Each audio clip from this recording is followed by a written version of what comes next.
மேலும் அல்லாஹுவின் மீது ஈமான் கொண்டு அவனுடைய தூதருடன் சேர்ந்து போர் புரியுங்கள் என்று ஏதாவது ஓர் அத்தியாயம் இறக்கப்பட்டால் அவர்களில் வசதி படைத்த செல்வந்தர்கள் எங்களை விட்டுவிடுங்கள், நாங்கள் போருக்கு வராமல் தங்கியிருப்போருடன் இருந்து கொள்கின்றோம் என்று உம்மிடம் அனுமதி கோருகின்றனர். போரில் கலந்து கொள்ள முடியா பெண்கள் முதியவர்களைப் போல் பின்தங்கியவர்களுடன் இருக்கவே அவர்கள் விரும்புகிறார்கள். அவர்களுடைய இருதயங்கள் மீது முத்திரையிடப்பட்டு விட்டது. ஆகவே இதன் இழிவை அவர்கள் விளங்கிக் கொள்ள மாட்டார்கள்.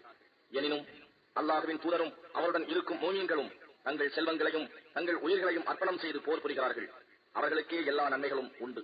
இன்னும் அவர்கள்தான் வெற்றியாளர்கள். அவர்களுக்காக அல்லாஹ் சுவனவரிகளை சித்தம் செய்து வைத்திருக்கின்றான். அவற்றின் கீழே ஆறுகள் ஓடிக்கொண்டிருக்கின்றன.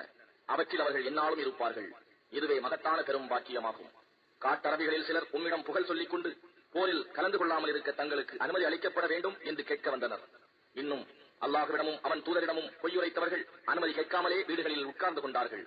அவர்களில் நிராகரித்தவர்களை வெகு விரைவில் நோவினை செய்யும் வேதனை வந்தடையும்.